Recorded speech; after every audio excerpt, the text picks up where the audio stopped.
Fala galera, Jesus Coffee, Douglas Gonçalves por aqui para mais um Divinamente, porque nós queremos aprender a pensar, a sentir como Jesus, e para esse quadro em especial sempre tenho comigo aqui meu amigo Johnny. E aí, meu amigo? Como é que você tá? Tô ótimo. Vamos embora para mais uma reflexão juntos aqui? Bora. E olha só, hoje nós queremos falar com você que é líder, você que pastoreia, você que cuida de gente, ou você que sabe que foi chamado para isso.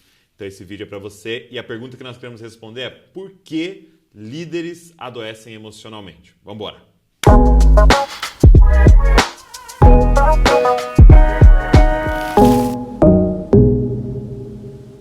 Meu amigo, no seu consultório você tem recebido assim muitos líderes que têm reclamado desse adoecimento emocional, seja com burnout, com depressão, com ansiedade, tem aparecido muito? Sim, sim. Hoje, 30% dos meus pacientes são pastores. É mesmo? E esse dado é compatível com estatísticas brasileiras que mostram que 26% das pessoas cristãs com depressão, ansiedade, são pastores. É mesmo? E até uma outra pesquisa brasileira mostrou que pastores e líderes religiosos eles têm 3 vezes mais chance de desenvolver depressão e ansiedade, burnout, do que a população geral. Coloca, então, os líderes em um grupo de risco para os transtornos emocionais, né? E aí, isso não é uma realidade exclusivamente brasileira, como se fosse algo da cultura. Até tem uma pesquisa americana chamada Lifeway, foi publicado em 2016, que mostrou alguns dados bem preocupantes, né? Mostrando que 90% dos pastores trabalham mais que 50 horas por semana, que 25% não tem a quem recorrer quando vivem problemas familiares. Então, eles tratam o problema de muita gente, mas eles não têm a quem recorrer. 45% das esposas de pastores dizem que o esgotamento é o pior perigo de suas vidas, ou seja, estão à beira de um colapso por esgotamento. Aí os piores dados: 60% acredita que o envolvimento com o ministério afetou a paixão pelo evangelho. Uau. Cara, e aí a gente está diante de uma realidade que, poxa vida, tem alguma coisa que precisa ser feita. E não foi para isso, sem dúvida, não foi para esse jeito que o Senhor nos chamou. 80%, esse dado do Instituto Schaeffer, 80% dos pastores afirma que o ministério tem afetado negativamente suas famílias. E 70% dos pastores afirmam não possuir um amigo próximo. Então a gente está diante de uma cultura que pode ser emocionalmente doentia, patológica, insalubre. E claro que o líder ele é um ser humano, sim, como qualquer outro, e ele já tem todas as questões humanas para lidar estar vivo. E ele tem já, como qualquer outro ser humano, possibilidade de adoecer emocionalmente, por questões genéticas, traumáticas, por padrões de pensamento e comportamento que ele foi adquirindo ao longo da vida, enfim, ele tem todas as questões, mas associado a isso, a liderança, e aí a gente está falando não apenas para os pastores, mas a liderança de uma forma geral, ela tem alguns perigos. E aí o intuito aqui com esse vídeo não é fazer com que ninguém deixe de desejar o episcopado, porque a própria palavra nos diz que quem deseja o episcopado, quem deseja o ministério, quem deseja liderar, está desejando uma excelente obra. Então a questão não é a obra. A questão é como a gente está fazendo. E é trazer um pouco de luz para esse processo. E aí eu tenho estou escrevendo uma síndrome que eu estou chamando de síndrome do adoecimento pastoral. Uma síndrome do adoecimento do líder. E essa síndrome ela está presente em quase 9 entre 10 dos pastores e dos líderes que eu atendo no consultório. E foi parecido com a síndrome que Elias experimentou, né? Uma síndrome do adoecimento envolvendo ali o ministério, né? E essa síndrome ela tem quatro etapas, né? E presentes lá na vida de Elias e presentes na vida de quase todos os pastores que me procuram. Uma primeira etapa é a solidão. É esse sentimento, e a gente viu isso na pesquisa, essa centralização que a gente tem culturalmente na figura do pastor. E eu acho muito legal quando você traz essa visão de liderança de igreja a partir dos 5 ministérios. Plural, né? Plural, comunitária e não centralizando e sobrecarregando uma pessoa que se sente, numa grande parte das vezes, só. Sim. E que não foi feita para viver só. E a gente vê isso em Elias, né? Elias, ali diante daquele cenário, ele se sentindo Sozinho. único, sozinho, né? E esse sentimento de solidão, essa percepção de solidão é altamente adoecedora. Isso conduz, isso leva, isso abre a porta para uma série de doenças, de adoecimentos. E uma grande parte dos pastores que me procuram dizem isso, né? Esses dias um pastor disse para mim, olha, eu perdi as contas de quantas cerimônias ali de sepultamento, de velório eu fiz, mas o meu pai faleceu. E eu tive que fazer o sepultamento do meu pai. Eu não tinha um amigo ali para ministrar aquela cerimônia, para orar comigo, porque eu não tinha condições naquele momento. Eu tive que tirar força de onde não existe.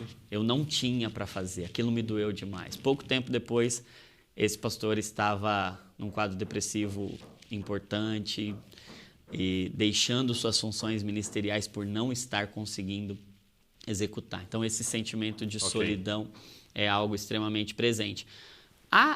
O passo seguinte, a segunda etapa diante da solidão do líder é a sobrecarga. Porque é uma conta matemática. Sim. Se você não tem com quem... trabalho sozinho. Exatamente. É a consequência natural, é a sobrecarga. E a gente vai ver, sim, uma grande parte dos líderes sobrecarregados. Sobrecarregados porque a gente ainda não entendeu essa visão de corpo e porque alguns fazem o trabalho de muitos. E a gente precisa entender essa lógica, essa conta bíblica que o Senhor nos traz do limite. Sim. Que nós temos limites, nós não somos Deus. Ele é ilimitado, nós temos limite, nós temos limites. E quando a gente fala que alguém é limitado, a gente entende como um xingamento, né? Sim. Poxa vida, você é limitado. Mas, na verdade, limite, todos nós somos. Isso é bom. Limite para Deus é proteção, não privação. A gente acha que Deus está privando a gente, poxa vida. E é aquela lógica de que, não, é a obra de Deus. Mas, cara, a obra de Deus é muito grande para alguém conseguir colocar nas costas, limitado. E, inevitavelmente, vai sobrecarregar. Sim. Vai sobrecarregar se você não entender os seus limites, se você não entender que você tem limites e conseguir enxergar quais são os limites externos que Deus quer que você rompa, mas que você tem limites internos, espirituais, emocionais e físicos que Deus não fez para você romper. E a gente acha que é viver por fé romper limite. E é muito doido porque se você pensar, quando você está falando de sobrecarga, me vem a figura de um carro, né? Então, você ir lá no manual, né? Se for lá no manual e está escrito lá, consegue carregar 1 tonelada, uma caminhonete, 1 tonelada. E é interessante porque se você põe 1.200, 1.300, ele anda, né?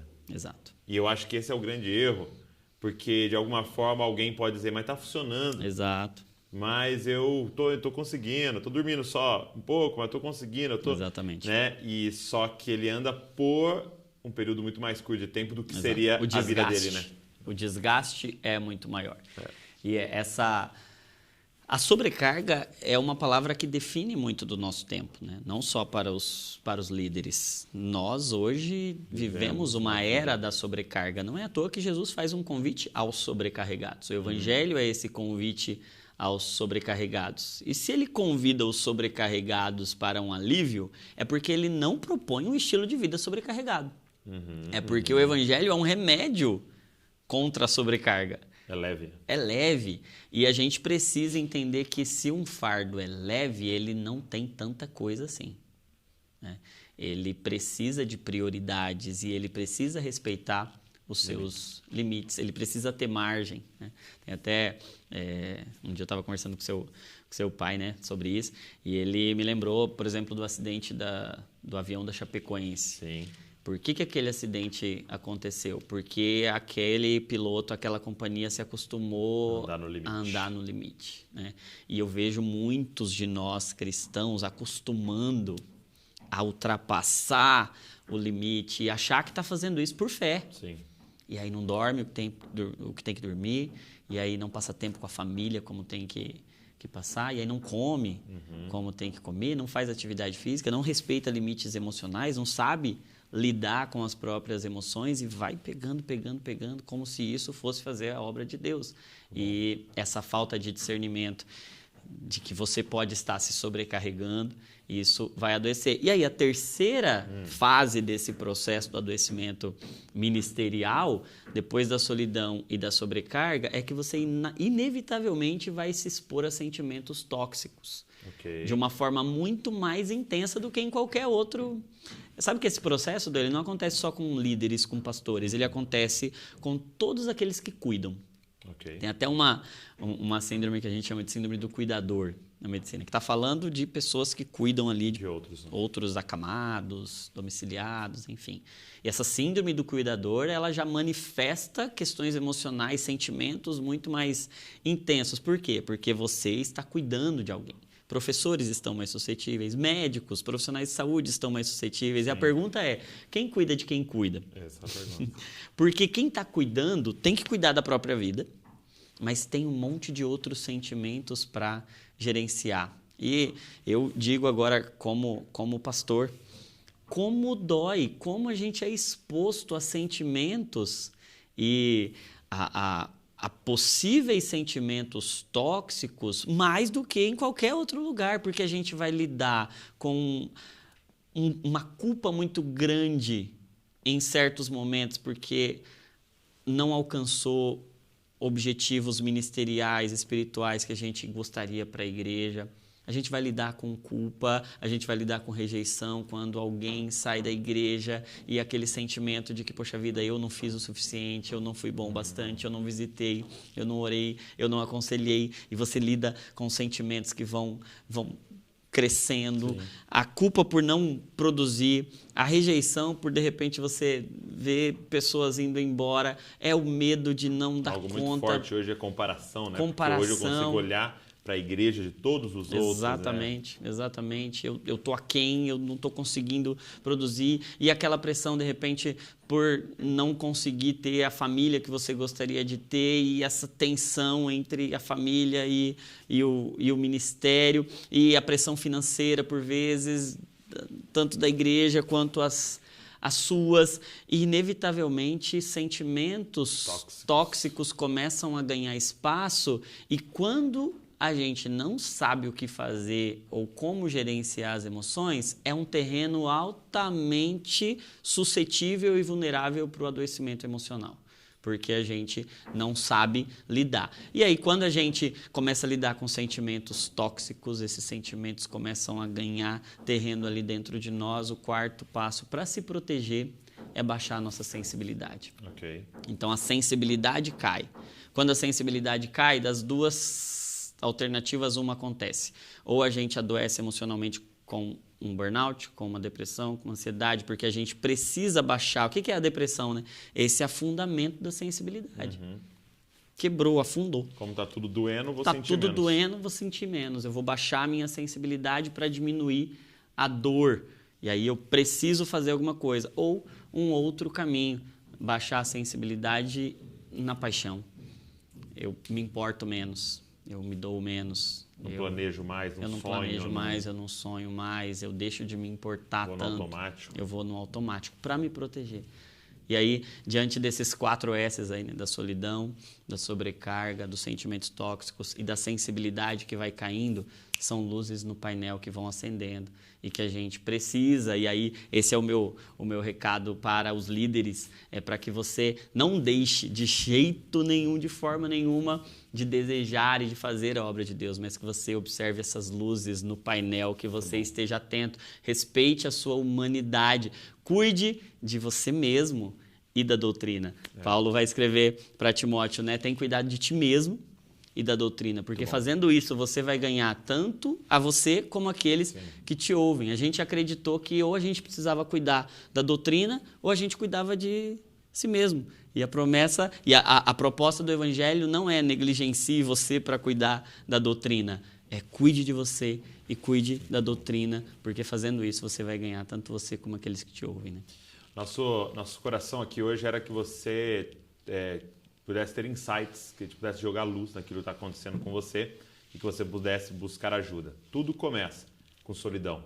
Você precisa de pessoas cheias do Espírito Santo ao seu redor, que você possa se relacionar e abrir o seu coração, que possam também cuidar de você. Eu vou deixar para vocês as redes sociais do meu amigo Johnny, Dr. Johnny. Você tem lá muitos conteúdos sobre isso e também você pode entrar em contato com ele lá, na medida do possível, né? Tenho certeza que eles vão te responder lá. E o Johnny tem com a gente um curso lá no Na Mesa de inteligência emocional, de saúde emocional para líderes. Cara, isso pode jogar luz aí, te dar muitas estratégias para você conseguir vencer aquilo que você está passando. Então, eu vou deixar o link para você que quiser fazer esse curso. Gente, é extremamente acessível, é R$ 79,00 apenas o curso do Johnny, ou você pode pegar o pacote todo com todos os cursos que tem lá dentro. É muito acessível e eu tenho certeza que vai ser bênção na sua vida. O link está aqui, para você aprender sobre saúde emocional para o líder, ok? O Jonatas, ele ministra esse curso e a gente tem muitos testemunhos a partir disso.